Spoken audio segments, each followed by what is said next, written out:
Stock market studies में फिर से एक बार आपको बहुत बहुत स्वागत है। तो आज मैं फिर से आपके सामने कुछ इंपॉर्टेंट कंपनी का अपडेट शेयर करने वाला हूँ। तो इस वीडियो को लास्ट तक जरूर देखिए और अभी तक अपने चैनल को सब्सक्राइब नहीं किया तो जरूर कर लीजिएगा। कंटिन्यूसली इन्फॉर्मेशन और अपडेट्स पाने के लिए चैनल के ऊपर बने रहिएगा। तो चलो अभी देख लेते हैं कौन सा कंपनी है इस वीडियो के अंदर। फर्स्ट जो कंपनी है जिसके बारे में चर्चा करूँ उसका नाम है डिक्सन टेक्नोलॉजीज।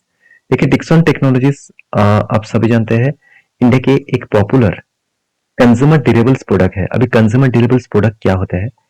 देखिए घर में जो आप टेलीविजन, साथ ही साथ वॉशिंग मशीन, रेफ्रिजरेटर, उसके साथ साथ मोबाइल फोन वगैरह यूज करते हैं, ये सारे प्रोडक्ट को कंज्यूमर ड्यूरेबल्स प्रोडक्ट कहा जाता है। और ये सारे प्रोडक्ट्स कंपनी बनाते हैं, सारे प्रोडक्ट्स।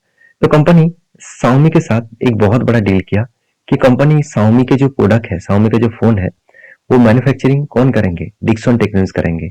तो Xiaomi इंडिया के बड़ी कंपनी के साथ डील किया, मतलब डिक्सन टेक्नोलॉजी Xiaomi के साथ बड़े डील किया कि Xiaomi अभी जो एमआई का उसका जो फोन है वो डिक्सन टेक्नोलॉजी के माध्यम से इंडिया में ही बनेगा। तो देखिए बहुत सारे लोग इतने दिनों में पूछ रहा था कि इंडिया चाइना प्रोडक्ट बैन करना चाहिए। तो देखिए Xiaomi आज खुद खुद इस इंडियन कंपनी के साथ डील करके काम करना चाहते हैं। तो अभी कहेंगे सर क्या Xiaomi चाइना कंपनी रहेगा? बिल्कुल नहीं। एक्चुअली सारे के सारे प्रोडक्ट मैन्युफैक्चरिंग इंडिया में ही होगा। तो इसमें फायदा क्या होगा? अगर Xiaomi का प्रोडक्शन यहाँ पे ज्यादा हो और इस प्रोडक्शन को इंडिया में तो बेचेंगे ही, उसके बाद प्रोडक्शन के जो बाकी क्वांटिटी, बाकी जो प्रोडक्ट है उसको बाहर की कंट्रीज में भी एक्सपोर्ट करेंगे। और जब भी एक्सपोर्ट किया जाएगा तो इंडिया का एक एक्स्ट्रा बेनिफिट मिलेगा, क्योंकि एक्सपोर्ट जो ड्यूटी चार्जेस है उसको भी देना पड़ेगा। तो इंडियन गवर्नमेंट का जो चार्जेस है वो भी लग जाएगा, जिसके चलते है जो इनकम है गवर्नमेंट का टैक्सेस के माध्यम से, जीएसटी के माध्यम से, वो भी बढ़ जाएगा। तो सारे चीज एक के साथ एक लिंक है।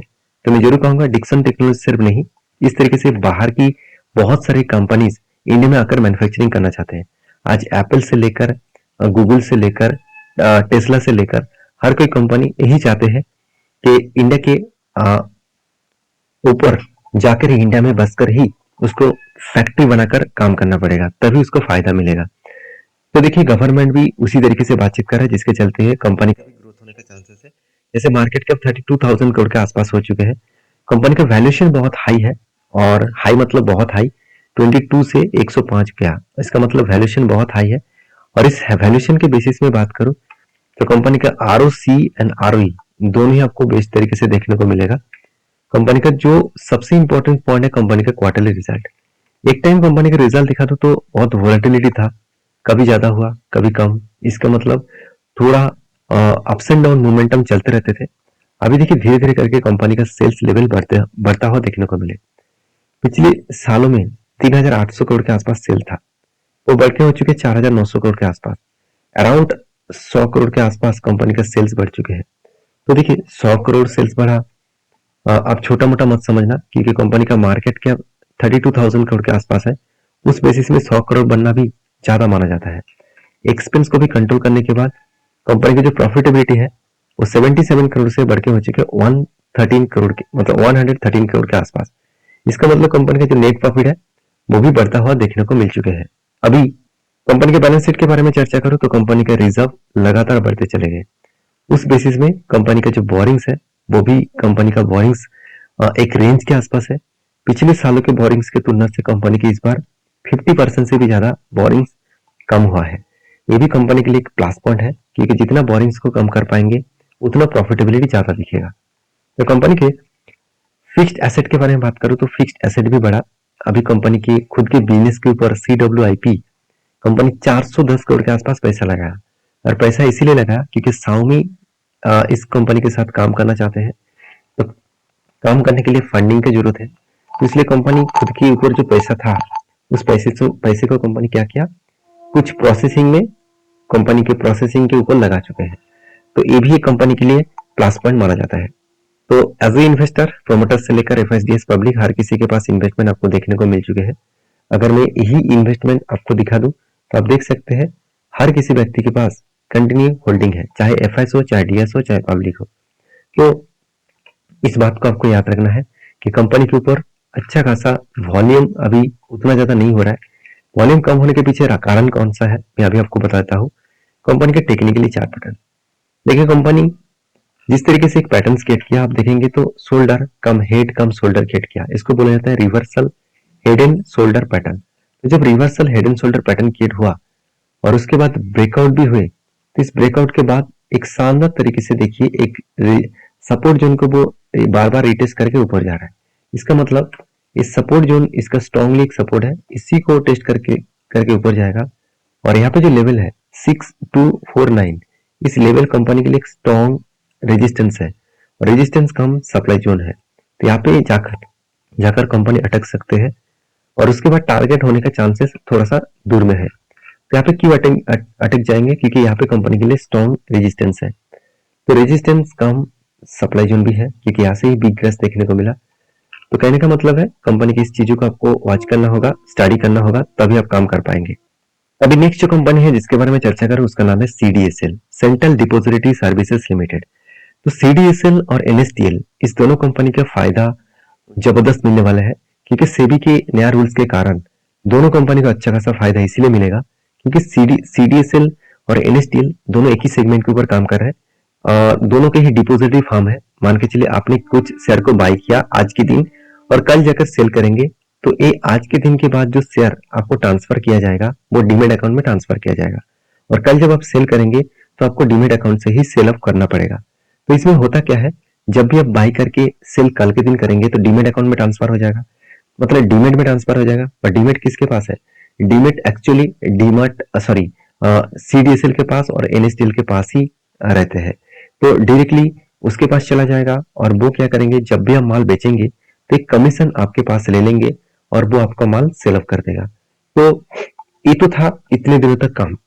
अभी सेबी के नया रूल्स के कारण सीडीएसएल और एनएसडीएल को फायदा इसलिए मिलेगा क्योंकि सेबी ये बता रहा है कि मान के चलिए आज 12 बजे के अंदर अगर किसी शेयर के ऊपर आप बाय किए हैं और 12 बजे के बाद अगर आप सेल कर रहे हैं और वो भी इंट्राडे में, फिर भी आपका कमीशन सीडीएसएल और एनएसडीएल को देना पड़ेगा, क्योंकि 12 बजे के बाद वो शेयर आपका सीडीएसएल और एनएसडीएल मतलब डिपॉजिटरी फर्म के पास चला जाएगा।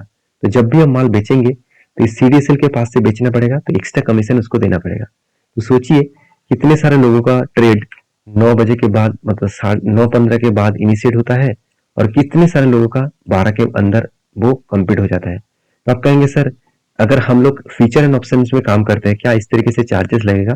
बिल्कुल नहीं, फ्यूचर एंड ऑप्शंस में नहीं लगेगा। जो लोग इक्विटी में काम करते हैं तो उसके लिए चार्जेस लगने वाले हैं।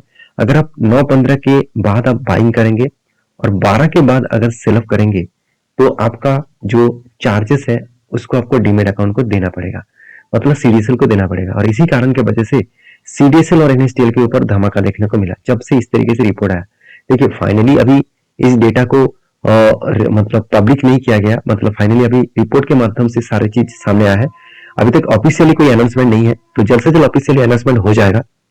इस तरीके से कुछ अपडेट्स यहाँ पे देखने को मिला। तो इसी कारण की वजह से मुझे लगता है कंपनी का क्वार्टरली रिजल्ट भी बढ़ चुके हैं। जो 149 करोड़ के आसपास सेल्स हुआ करता था, इस बार सेल्स बढ़ के हो चुके 207 करोड़। तो कंपनी के जो एक्सपेंस है 58 करोड़ से बढ़ के हो चुके 79 करोड़ और एक्सपेंस को मिटाने के बाद कंपनी का प्रॉफिटेबिलिटी देखिए, कंपनी आज तक 3 डिजिट तक प्रॉफिट कभी नहीं लेके गए। फर्स्ट टाइम 80 करोड़ से बढ़ के हो चुके 109 करोड़। तो अलग लेवल का कंपनी का प्रॉफिटेबिलिटी यहाँ पे देखने को मिला और इस प्रॉफिटेबिलिटी देखने के कारण मुझे लगता है एक शानदार तरीके से एक ग्रोथ देखने को मिला है। अभी इस कंपनी के एज ए इन्वेस्टर अब नहीं दिखेगा, तो कंपनी का बैलेंस शीट के बारे में चर्चा करूं तो रिजर्व लगातार बढ़ते चले गए, उस हिसाब से कंपनी का बोरिंग्स तो ना के बराबर है। कंपनी का फिक्स्ड एसेट भी बढ़ा और सबसे इंटरेस्टिंग पॉइंट है CWIP, capital working in process. इसका मतलब खुद की जो पैसा है उस पैसे को कंपनी फिर से री इन्वेस्ट कर चुके हैं, कंपनी के बिजनेस के ऊपर पैसा लगा चुके हैं और वो भी कितना 180 करोड़ के आसपास। तो ये भी एक कंपनी के लिए प्लस पॉइंट माना जाएगा। तो इसीलिए शायद मुझे लगता है इन्वेस्टर भी इस कंपनी के ऊपर अच्छा खासा निवेश करके रखा है। अगर आप इस वेबसाइट के ऊपर जाएंगे जिसका नाम है टेंड लाइन, इस वेबसाइट में अच्छा खासा यहाँ पे सारे डेटा क्लियरली यहाँ पे बताए जाते हैं। तो यहाँ पे आप जाकर डिलीवरी के सेक्शन में जाएंगे और यहाँ पे आप शेयर होल्डर के बटन के ऊपर जाएंगे तो आपको दिख जाएगा कि इंस्टीट्यूशन के पास भी होल्डिंग है, प्रोमोटर के पास भी है, FISDS सारे लोगों के पास होल्डिंग्स देखने को मिलेगा। तो कहने का मतलब है इस कंपनी के ऊपर फोकस रखिएगा, क्योंकि जिस तरीके से पैटर्न क्रिएट होने के बाद यहाँ पे देखिए एक शोल्डर कम हेड कम शोल्डर क्रिएट हुआ था, फाइनली ब्रेकआउट भी हुआ, उसके बाद शानदार तरीके से यहाँ पे टारगेट था वो इजी अचीव कर चुके हैं।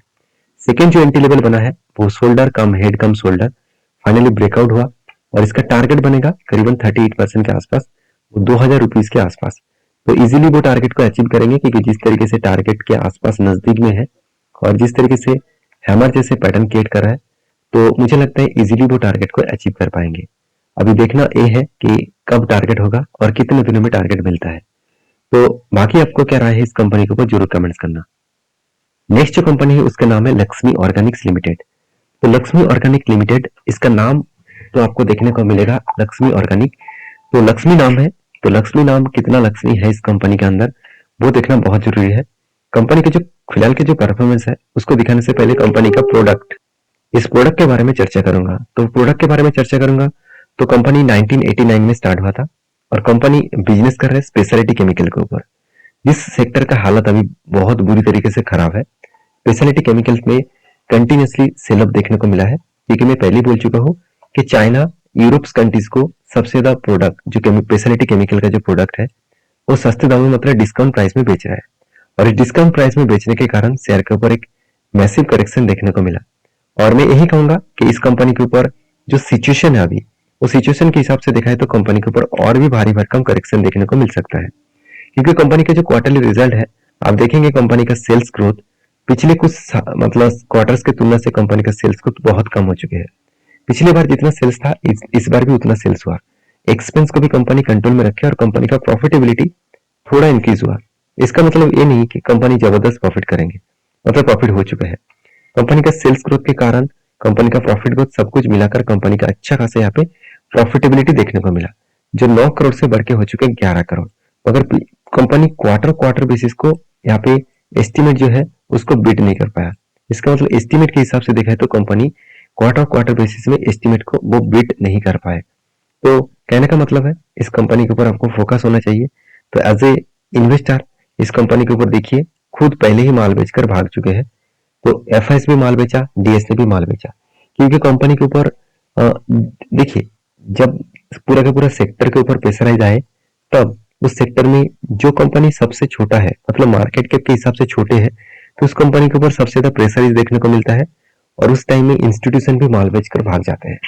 तो जब भी इस कंपनी रिकवरी के मूड में आएगा तब अच्छा खासा मोमेंटम देखने को मिल सकता है। अब इसका चार्ट पैटर्न के बारे में बात करो तो आप देखेंगे शोल्डर कम हेड कब शोल्डर बनने के लिए तैयारी कर रहा है। तो मुझे नहीं लगता कि इतना आसान तरीके से शोल्डर क्रिएट करेगा क्योंकि मार्केट में अभी भी सेक्टर वाइज बहुत प्रेशर है तो उसके कारण सेल ऑफ देखने को मिला है। अभी इस कंपनी के बारे में आपकी क्या राय है जरूर कमेंट्स करके बताना। नेक्स्ट जो कंपनी है उसका नाम है रवलगांव शुगर फार्म लिमिटेड। तो इस कंपनी एक शुगर कंपनी से शुगर मैन्युफैक्चरिंग कंपनी है। तो इस कंपनी के ऊपर अपडेट के बारे में बात करूं तो कंपनी ने एक बहुत बड़ा अपडेट दिया 24 नवंबर में हर एक शेयर के बदले आपको 5 शेयर देने वाला है क्योंकि इसका जो फेस वैल्यू 50 था वो अभी 10 बनने वाला है। तो इस बात को आपको याद रखना है, हर एक शेयर के बदले आपको 5 शेयर मिलने वाले हैं। तो बाकी आप किस तरीके से इस कंपनी को हैंडल करेंगे, किस तरीके से इस कंपनी के ऊपर स्टडी करके काम करेंगे, मुझे जरूर कमेंट्स करके बताना। और ये वीडियो टोटली एजुकेशन पर्पस में था, मेरी तरफ से कोई भी बाय एंड सेल का रिकमेंडेशन नहीं है। किसी भी कंपनी के ऊपर काम करने से पहले एक बार रिसर्च करके जरूर काम करना। वीडियो में अगर जानकारी अच्छा मिले तो प्लीज लाइक करना, दोस्तों के साथ भी शेयर करना। लेकिन नेक्स्ट वीडियो में तब तक के लिए अच्छे से रहिए, अपने ख्याल रखिए, धन्यवाद।